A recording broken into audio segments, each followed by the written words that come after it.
Hello students. Today in this practical class we'll study about some basic tool of MS Excel. So let's start with our first tool, that is formula bar. ये हमारी worksheet है, तो अगर मैं यहाँ पर type करती हूँ कुछ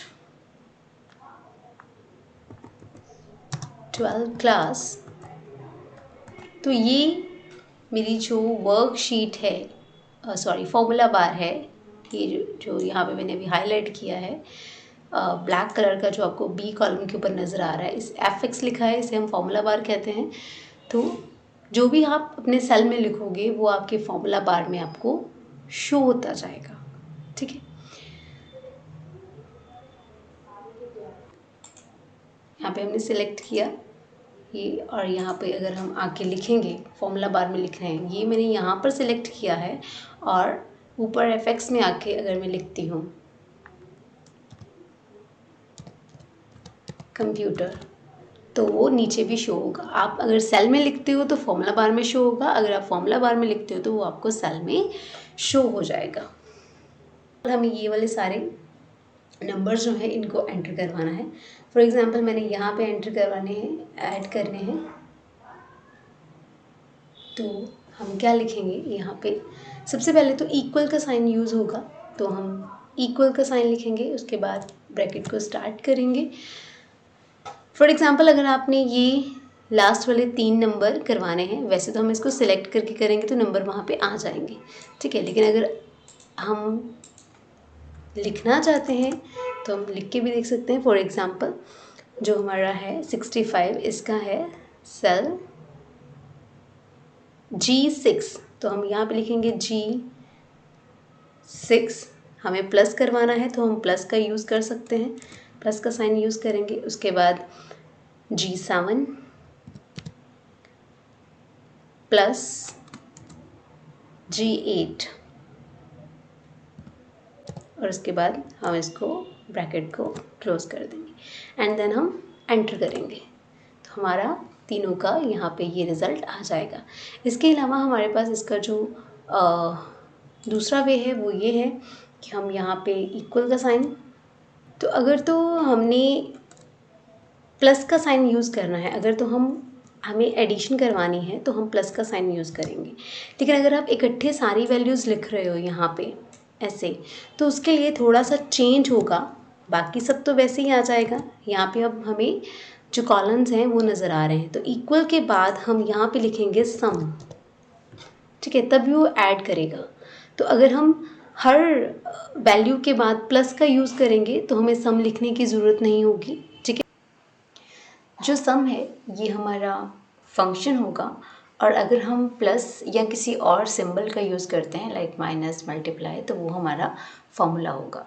तो फंक्शन जो हमें इंग्लिश में कुछ कीवर्ड्स गिवन होंगे, लाइक जैसे इसमें गिवन ही है, सम ऐड के लिए होगा, या सम इफ़ हमने करना है, तो ऐसे ही कुछ एवरेज के लिए, तो ये हमारे क्या होंगे, फंक्शंस होंगे। और अगर हम सिंबल्स यूज़ करते हैं like plus, minus, multiply, division etcetera, तो ये हमारे फॉर्मूलाज होंगे।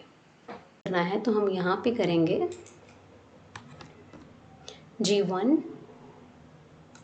Plus G2 G3 plus G4 plus G5 plus G6 plus G7, उसके बाद हम इसको एंटर कर देंगे। फिर again problem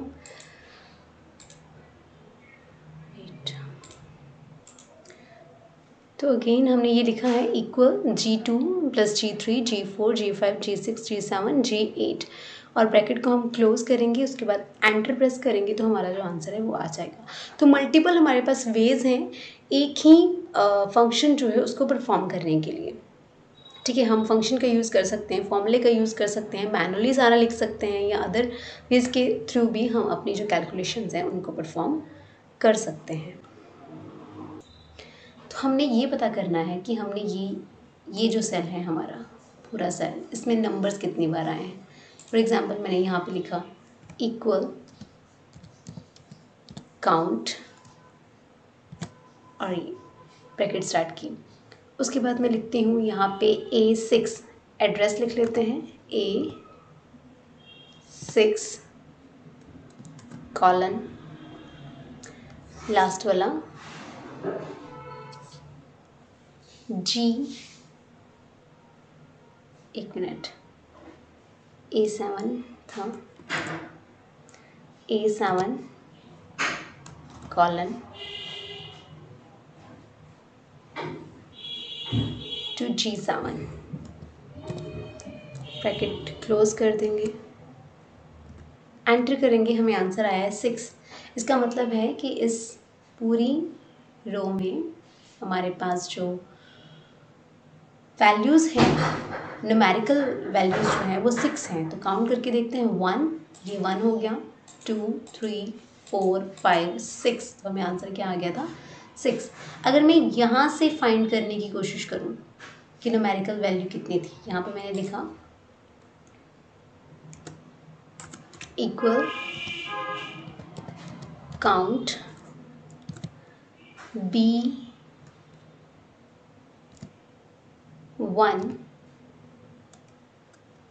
colon B8, enter. तो मुझे आंसर आया 0। तो इसमें एक्चुअल में कोई भी न्यूमेरिकल वैल्यू नहीं थी। तो सी काउंट का यूज़ होता है जब हमने फाइंड करना है कि जो हमने एक एड्रेस दिया है, जो रेंज दी है, उसमें न्यूमेरिकल वैल्यूज़ कितनी बार आई हैं। ठीक है, यहाँ पे हम देखते हैं, फॉर एग्जांपल यहाँ से हमने फाइंड करना है कि कौन सा मैक्सिमम नंबर है। तो यहाँ पे हम लिखेंगे इक्वल मैक्स, ब्रैकेट स्टार्ट, हमने लिखा यहाँ पे C2 एड्रेस है हमारा, C2 से लेके C8 तक, C8 ब्रैकेट क्लोज कर दी जाएगी, एंटर। तो मैक्सिमम वैल्यू थी इसमें 87, तो हम यहाँ से देख सकते हैं कि मैक्सिमम वैल्यू 87 ही है। अब हमें मिनिमम वैल्यू हम इसमें से फाइंड करते हैं। तो मिनिमम के लिए लिखेंगे equal min, bracket start, D2 to D8,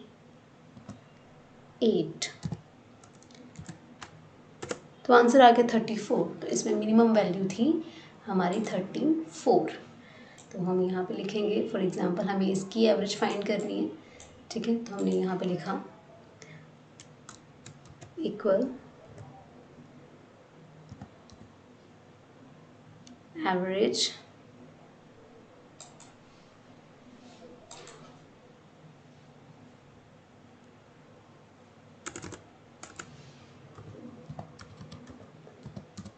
average, उसके बाद हम रेंज लिखेंगे। रेंज है हमारी E2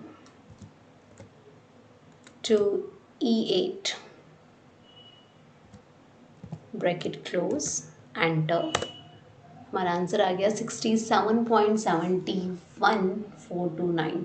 तो ये हमारी इनकी एवरेज आ गई। तो एवरेज कैसे निकालते हैं हम, जितने भी वैल्यूज़ हैं उनको टोटल करते हैं और उसके बाद कितने नंबर्स ऑफ वैल्यू हैं उसके साथ उसको डिवाइड कर देते हैं और हमारी एवरेज जो है वो निकल जाती है। इसके बाद हमारा, तो ये डिपेंड करेगा कि आपके सिस्टम में क्या टाइम चल रहा है। ठीक है, तो जो आपके सिस्टम में टाइम चल रहा होगा उसके अकॉर्डिंग आपको आंसर जो है वो आएगा।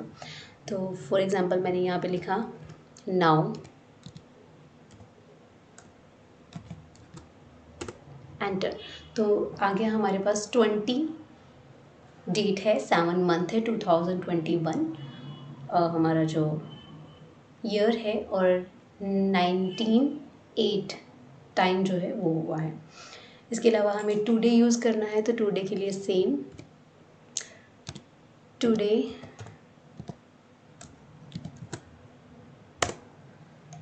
की डेट जो है वो हमें आ जाएगी यहाँ पे। और इसके अलावा है, फॉर एग्जांपल हमें इन दोनों को ज्वाइन करना है। तो हम क्या लिखेंगे यहाँ पे,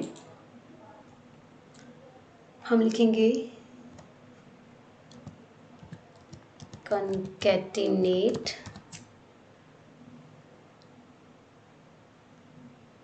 इसके बाद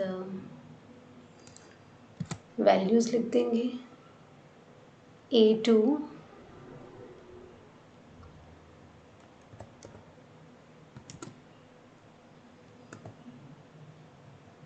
और B2।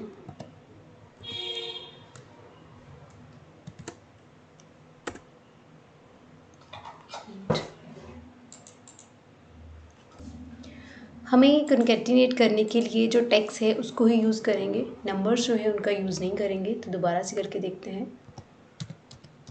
कॉन्कैटिनेट B1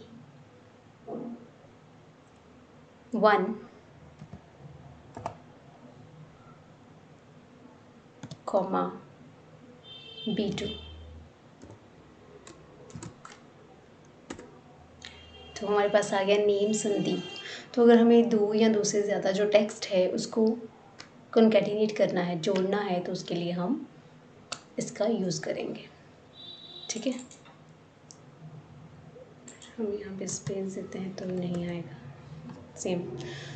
तो दो या दो से ज़्यादा हमें जो टेक्स्ट है अगर उसको करके देखते हैं, यहाँ पे हमने ऑलरेडी अपर में लिखा था, ये हमारा लोअर में है, तो इसको ही देखते हैं यहाँ पे करके देखेंगे।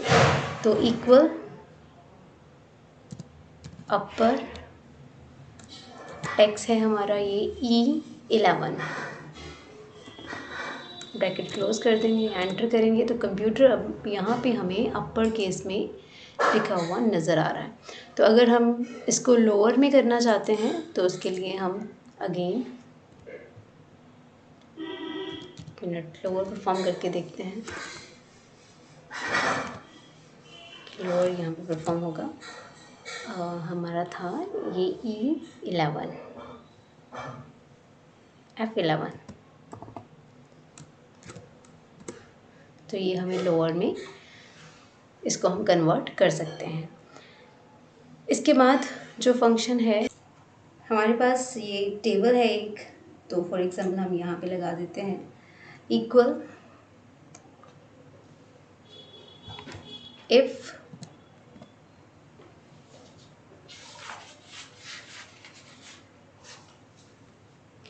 ब्रैकेट स्टार्ट करेंगे तो ये है हमारा, फॉर एग्जांपल हम ये जो जी वाली है इसको कंसिडर करते हैं।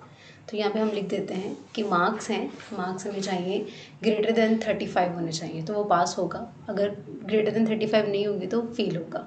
ठीक है, तो मार्क्स है तो इसमें पास फेल होगा, ट्रू फॉल्स नहीं हो सकता। तो हम यहाँ पे करेंगे, इसका कॉलम आ जाएगा हमारे पास G2, तो हम यहाँ पर लिखेंगे G2 is greater then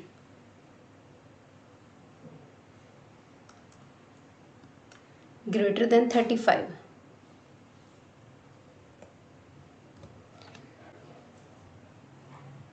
comma inverted comma start करेंगे, pass inverted comma close, then comma inverted comma fail, inverted comma close and bracket close.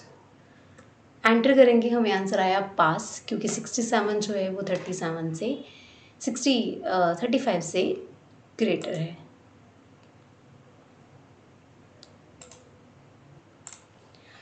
इसके बाद सेम जो फॉर्मूला है उसको अगर हमने सभी पर अप्लाई करना है, मतलब जी का जो G2 के बाद G3 G4 G5 पे अगर हमने अप्लाई करना है तो हम इसको ड्रैग करेंगे अगर, तो ये जो फॉर्मूला है सभी पे अप्लाई हो जाएगा। 75 35 से ग्रेटर है, 57 भी ग्रेटर है, 86 ग्रेटर है, 65 ग्रेटर है, लेकिन 34 ग्रेटर नहीं है, तो वहाँ पे क्या आ गया फेल, और 65 भी ग्रेटर है। तो ऐसे हम इफ़ फंक्शन जो है उसका यूज़ कर सकते हैं, right.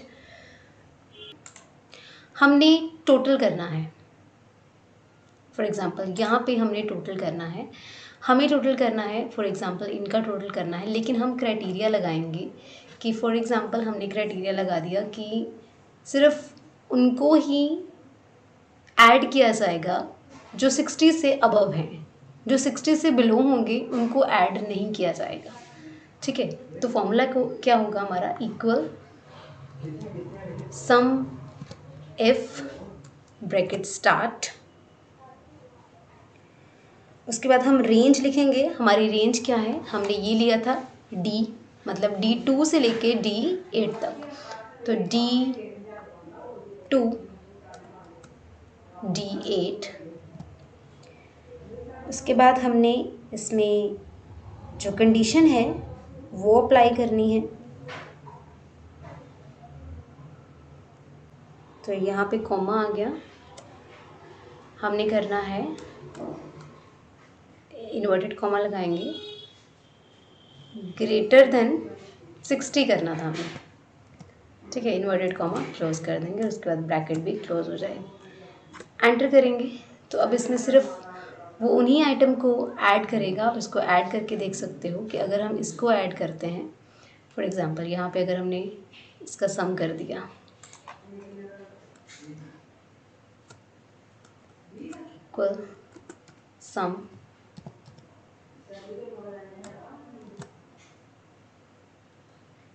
D2 to D8,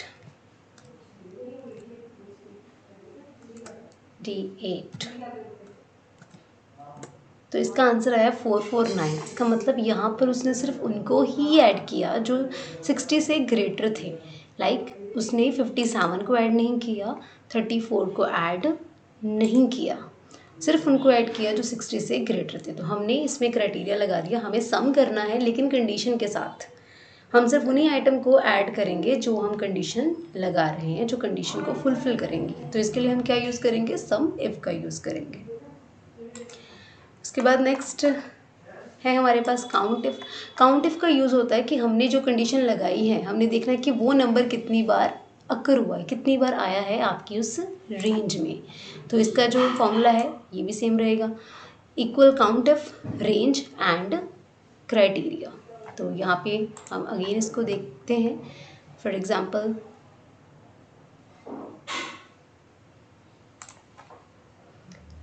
values change कर देते हैं, ठीक है।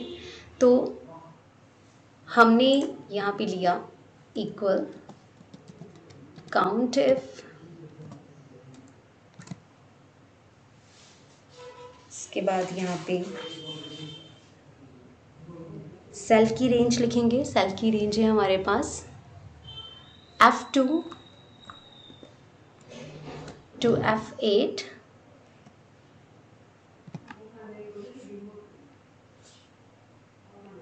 एंड हमारा क्राइटेरिया हमने यहाँ पे लगाया ग्रेटर देन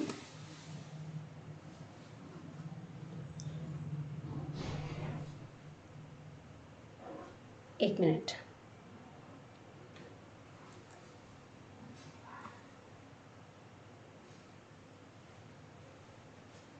थर्टी टू यहाँ पे लिख देते हैं, 1 मिनट 32 लिखते हैं।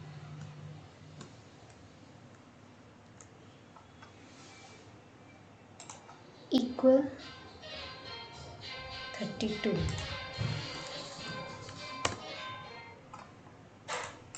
0 वैल्यू। सिंपली हम लिखेंगे यहाँ पे काउंट इफ F2 F8 32। हमने ये फाइंड करना था कि 32 कितनी बार आया है, तो यहाँ पे 2 बार आया था, तो वो हमने उसने हमें शो कर दिया। अगर हमने ये शो करना है फॉर एग्जांपल कि ग्रेटर देन 60,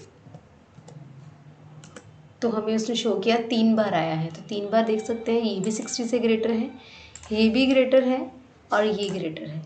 3 वैल्यूज़ जो थी वो 60 से ग्रेटर थी। तो ये था हमारा काउंट इफ। अगर हमने जो भी क्राइटेरिया दिया है, हमने देखना है कि ये वैल्यू कितनी बार अकर हुई है, कितनी बार आई है, तो उसकी काउंटिंग जो है वो हमें काउंट इफ जो है वो प्रोवाइड कर। फॉर एग्जांपल हमने इसे यहाँ से सिलेक्ट किया, ये हमारा टेबल था। उसके बाद हम होम टैब में ही हैं। होम टैब में यहाँ पर हम देखेंगे बॉर्डर, ये हमें फॉन्ट में बॉर्डर्स जो हैं वो मिल जाएंगे। Bottom border, apply borders to the currently selected cell. तो यहाँ पे ये सारे बॉर्डर्स हमें गिवन है। तो फॉर एग्जांपल अगर हमें ये ऑल बॉर्डर चाहिए, मतलब सभी का बॉर्डर चाहिए, हमें आउटसाइड बॉर्डर चाहिए, हमें थिक बॉर्डर चाहिए, तो ये हम अप्लाई करके देख सकते हैं। तो ये थोड़ा थिक बॉर्डर हो गया, साइड पे आ जाएगा, ठीक है। और अगर हमें ये नहीं चाहिए, हमें होल बॉर्डर चाहिए, पूरा बॉर्डर चाहिए तो ऑल बॉर्डर पे क्लिक करेंगे तो सभी जो सेल्स हैं उनका बॉर्डर जो है वो हमें यहाँ पे शो हो जाएगा। इसके अलावा और भी हमारे पास बहुत सारी ऑप्शंस रहेंगी, ठीक है। सिर्फ टॉप का, सिर्फ बॉटम का, लेफ़्ट साइड का, राइट साइड का, जो भी आपको बॉर्डर चाहिए आप यहाँ से उसको सिलेक्ट कर सकते हैं। तो ये सिर्फ नीचे वाला और ऊपर वाला था, तो ऐसे हम अपने बॉर्डर्स जो हैं उनको चेंज कर सकते हैं। इसके टेबल देखते हैं। यहाँ पे हमने पहले अपना डेटा सिलेक्ट किया, उसके बाद हम डेटा में गए यहाँ पे, और यहाँ पे हमें फ़िल्टर एंड सॉर्टिंग की ऑप्शन गिवन है। ये यहाँ पे सॉर्ट एंड फ़िल्टर में, तो यहाँ पे अगर फ़िल्टर में जाएंगे, यहाँ पे क्लिक किया तो यहाँ पे हमें ये जो फ़िल्टर्स हैं वो यहाँ पे शो हो जाएंगे, ठीक है। तो फॉर एग्ज़ाम्पल मैं नेम पर मुझे चेंज करना है, मुझे A to Z करने हैं, तो नेम जो है वो चेंज हो जाएंगे, ठीक है। उसके अकॉर्डिंग उनके मार्क्स भी चेंज हो जाएंगे। तो यहाँ पे गए, यहाँ पे भी हमारे पास यही दो ऑप्शंस हैं गिवन। यहाँ पर जाएंगे, यहाँ पर भी हमें E to Z और Z to A की ऑप्शंस जो हैं वो गिवन हैं। तो हम अपना जो फ़िल्टर लगा के हम सॉर्टिंग जो है उनकी कर सकते हैं। अब आपको नेम के थ्रू करनी है, रोल नंबर, यहाँ पे नेम हमने अल्फ़ाबेटिकली किए तो रोल नंबर चेंज हो गए। अगर आपको रोल नंबर जो है वो चाहिए सॉर्टिंग में, तो आपके नेम जो हैं वो सॉर्ट नहीं होंगे। तो आपको जो क्राइटेरिया चाहिए, आपको रोल नंबर सॉर्टिंग में चाहिए, नेम सॉर्टिंग में चाहिए, आप वैसे उनको कर सकते हैं। तो ये था हमारा सॉर्टिंग। फ़िल्टर पर क्लिक करेंगे, फ़िल्टर यहाँ से चले जाएंगे। उसके बाद भी हम यहाँ पे इसको सिलेक्ट करेंगे, यहाँ पे जाएंगे, सॉर्ट है तो यहाँ पे हमें गिवन आ जाएगा आपको कैसे करनी है, किसको सॉर्ट करना है, रोल नंबर है, इंग्लिश पंजाबी किसको करना है। फॉर एग्जांपल हमने नेम को किया, तो उसके बाद हम A to Z करना चाहते हैं, Z to A करना चाहते हैं, क्लिक करेंगे तो वैसे ही हमें यहाँ पे शो हो जाएंगे। जैसे हम यहाँ पे देखेंगे, अगर हम स्क्रॉलिंग करते हैं तो हमारा जो टॉप है, ये जो रोल नंबर नेम लिखा हुआ है ये हमें शो नहीं होता। फॉर एग्जांपल यहाँ पे तो सिर्फ हमने 7-8 ही नेम लिखे थे। अगर ज़्यादा होते, बहुत सारे होते, तो हमें स्क्रॉलिंग करने के बाद पता नहीं चलता कि फॉर एग्जांपल यहाँ पे अब ऐसे कैसे पता चलेगा कि 32 कौन से सब्जेक्ट के मार्क्स हैं रूही के, 57 कौन से सब्जेक्ट के मार्क्स हैं, 87 कौन से सब्जेक्ट के हैं। तो इसके लिए हम क्या करते हैं, हम सॉर्टिंग का फ्रीजिंग का यूज़ करते हैं, पैन्स को फ्रीज़ कर देते हैं। फॉर एग्जांपल अगर आप टॉप रो फ्रीज़ करोगे तो आपकी ये जो टॉप रो है, roll number, name, English Punjabi, ये यहाँ से फ्रीज़ हो जाएंगे। आप जितना भी स्क्रॉल करते जाओगे ये आपको यहाँ पर नज़र आएंगे ही आएंगे। तो उसके लिए हम क्या करेंगे, इसको सिलेक्ट करेंगे और उसके बाद हम व्यू टैब में जाएंगे।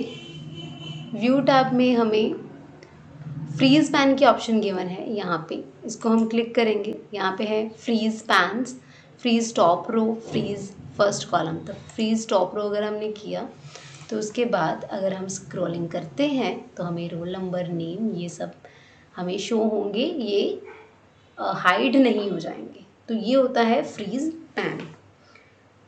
तो उसके बाद हमारे पास जो नेक्स्ट है, ज़्यादा डिफ़िकल्ट नहीं रहेगा। तो हमने पे सेटिंग करनी है, तो पे सेटिंग के लिए हम पेज लेआउट में जाएंगे। यहाँ पे हमें मार्जिन गिवन है, कितना आपको मार्जिन रखना है वो आप यहाँ पे मार्जिन जो है वो रख सकते हैं। साइज़ कौन सा लेना है, आपको लेटर का लेना है, A4 का लेना है, A3 लेना है, A4 हम चूज़ कर लेते हैं। उसके बाद ओरिएंटेशन आपको कौन सी चाहिए, लैंडस्केप चाहिए या फिर आपको पोर्ट्रेट चाहिए, तो वैसे हम उसको चेंज कर सकते हैं। फॉर एग्जांपल लैंडस्केप रख लेते हैं। उसके बाद हम प्रिंट करना है तो प्रिंट में आएंगे, यहाँ पे प्रीव्यू हमें यहाँ पे शो हो जाएगा, ठीक है। और सेम कॉपी, कितनी कॉपीज़ निकालनी है आपने यहाँ पे लिखेंगे और यहाँ से प्रिंट की कमांड देंगे, हमारा पेज जो है वो प्रिंट हो जाएगा। इसके साथ ही हमारी MS एक्सेल की क्लास यहाँ पे ख़त्म होती है। अगर आप इन सभी टूल्स को अच्छे से सीखना चाहते हैं तो आप इनको खुद से प्रैक्टिस करके देखें। So thank you, see you in a bit.